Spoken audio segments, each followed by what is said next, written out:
There was this study out of Harvard last year that looked at how our biases changed over time. Researchers examined data collected over a 9-year period that measured implicit and explicit bias against certain marginalized groups. When people were asked to evaluate their own explicit biases, data showed that over the course of those 9 years, racism dropped by 37%, anti-gay attitudes declined by nearly half, and bias against high-weight people declined by 15%. But when they measured implicit bias, which are our assumptions and attitudes that we may not be aware of or willing to express, it showed something much different. The research found that people were drastically underestimating their own biases. Unconscious racism had only declined by 17%. Anti-gay sentiments declined by 1/3, and bias against high-weight people actually increased by 5%. One of the things we know about intergroup relations is what's supposed to happen is when you have more contact with, say, a person who doesn't look like you, it should reduce your prejudice for that person the more you interact with them and the better quality relationships you have with them. And what's interesting about weight is that doesn't seem to be happening, and we don't really know exactly why, but we do know that stigma, particularly for weight, is really, really hard to reduce. Studies show that these negative attitudes have had an impact on high-weight people in the workplace. We live in a society where negative stereotypes towards people who have high body weight are very common. And those are stereotypes that people are lazy or lacking willpower or discipline or are even less intelligent than others because of their body weight. And those kinds of stereotypes and negative attitudes become translated into overt forms of unfair treatment and discrimination. Michigan is the only state that has passed legislation that makes weight discrimination explicitly illegal. And there are a handful of cities that have passed anti-discrimination ordinances that address weight, but there is currently no federal law protecting high-weight people from discrimination. So how much weight discrimination is there in the workplace, and what can we do about it? There's a lot of disagreement about what language to use when referring to high-weight people. Elizabeth Kristen is the director of the Gender Equity and LGBT Rights Program for a nonprofit organization called Legal Aid at Work in California. In 2002, she wrote an article for UC Berkeley Law Review titled Addressing the Problem of Weight Discrimination in Employment, which explored how this issue can be handled using existing laws. I think there's been a real medicalization at times of the issue of weight. And so people, I think, generally are comfortable with this language of obesity and body mass index. But it's actually a really alienating experience for people who have what these days we're calling high weight individuals, because it's very factual. It's very much not implying a whole bunch of medical judgments about the weight, but it is recognizing the reality that people, at least in our current society, who have different body weights may face different barriers to society. A lot of the academic community still uses medical terms such as obese or overweight, but many activists and other high-weight individuals feel these terms pathologize their bodies. For the purposes of this video, we've chosen to use the terms high weight and people of size, except when referring specifically to research that uses specific terminology. High-weight individuals report discrimination in all aspects of life, but specifically in the workplace. Mary Himmelstein is an assistant professor at Kent State University who studies weight stigma. People with obesity are seen as less hireable, are seen as having less supervisory potential, are hired less often. When they are hired at lower salaries. If it's in a job that's existing, people are willing to penalize them more relative to thin applicants. What's really interesting about this literature is even when you have a resume of an unqualified applicant who's thin, they're still seen as better for the job than a higher body weight applicant who is qualified for it. There are also reports of people of size being relegated to what researchers call non-contact positions. If you imagine a receptionist, for example, someone who can be the face of the business, someone who every client comes in and interacts with, it's very unlikely that the receptionist would be the high-weight individual. If they do hire a high-weight individual, they'd be more likely to put them in a job behind the scenes, in the mailroom, for example, or somewhere where they're not going to be the face of the company interacting with the public. And the discrimination worsens when other factors are taken into consideration, such as gender. It does tend to be something that more women report than men,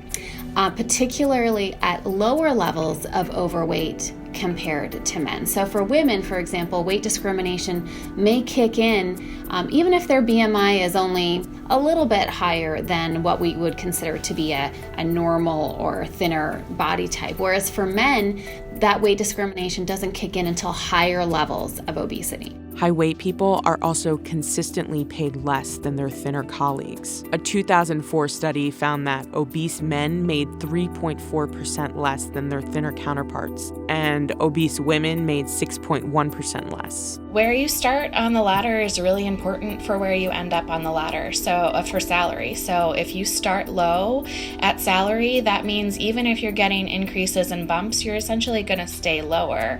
And if you're also getting lower increases, then you might see a larger gap as you move up in the workforce rather than a smaller one. A 2009 study estimates that between 5 and 22% of top female CEOs in the U.S. were overweight. The same study found that a lot more male CEOs were overweight, somewhere between 45 and 61%, suggesting that standards are more forgiving for men when it comes to body size. And the discrimination documented in these studies doesn't stop at hiring or wages. Inappropriate comments and interactions with colleagues at work can sometimes rise to the level of harassment. What workplace harassment looks like, at least in the case law that I talked about in my article, was really open, almost playground harassment that you would imagine seeing at a grade school. People being called names like fatty or butterball, those kinds of names. That's clearly inappropriate in the workplace, but it also may be illegal.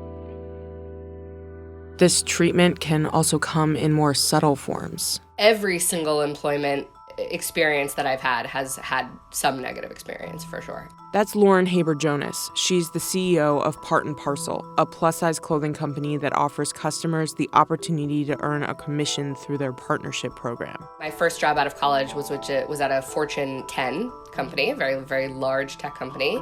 And we were given T-shirts as like a cohort of college grads joining the company, and there was not one in my size, men or women's. So I was the person that had to figure out how to cut the sides up my T-shirt and sew them together with shoelaces at the time during a retreat. She realized how difficult it was for plus-size women to access professional clothing, and it led to feeling like she didn't belong at work. The real sort of crux of Part & Parcel was for me as an 18-year-old kid in college wearing a man's suit to college internship interviews, right? And I so vividly remember what it was like to not only be chastised overtly from both the interviewers and my peers, but to feel out of place and therefore less confident. We started specifically with workwear product for these reasons. We have heard from women time and time again that she's 35, she's 40, she hasn't worn non-stretchy pants since she was 18, right? Can you imagine walking into a high-powered, environment or job interview environment in leggings? Additionally, physical workspaces are often not designed with high-weight employees' needs in mind. Other things that people tend to experience in the workplace that we don't tend to think about are things like physical barriers. So having chairs that have arms on them that not necessarily all people can easily fit into can be a problem, and an embarrassing problem to have to go to your coworker to address. Research shows that experiencing weight stigma in the workplace has severe impacts on people's well-being. We know that when people experience weight stigma, that this worsens health, not just in terms of their emotional well-being, but also their physical health as well. And so I think it's helpful to really think about weight stigma not only as a social justice issue, but also as a public health issue that we need to address. Research shows that people who have experienced weight stigma have higher rates of psychological disorders such as depression or anxiety, and they are less likely to want to engage in physical activity or exercise. There are also studies that show experiencing weight stigma causes overeating or binge eating. There are also studies documenting physical side effects to weight stigma that can be measured independent of someone's body weight. It induces stress in your body, and you can see that in your physiological systems. And that in and of itself actually can cause a number of problems down the line. So if this is something that you are experiencing over and over and over again, and it's essentially a normal part of your everyday life, then eventually 5, 10, 15 years down the road, you're going to start to see problems in your biological systems in your body, in the cardiovascular system, in the endocrine system, as a result of wear and tear from the extra stress that you're getting from being stigmatized. And again, over and beyond BMI. Despite a large body of academic research documenting weight discrimination in the workplace, there aren't comprehensive laws addressing the issue. The word, for example, weight, showing up in a statute and saying it's illegal for an employer to discriminate on that basis is actually a very rare part of the law in the United States. The state of Michigan has had a law prohibiting weight and height discrimination since the 70s. It was really on the vanguard, but no other state has successfully followed them. There is substantial support from Americans for laws to make it illegal to discriminate on the basis of weight. But we've also looked at public support for kind of creating a new form of legislation that would specifically prohibit weight discrimination in the workplace, that would make it illegal for employers to refuse to hire someone because of their weight, or to assign them lower wages, or to terminate them from a position unfairly because of their weight. We're seeing as much as 80% of folks in our studies across the country are supporting these measures. So why hasn't there been more legislation addressing this issue?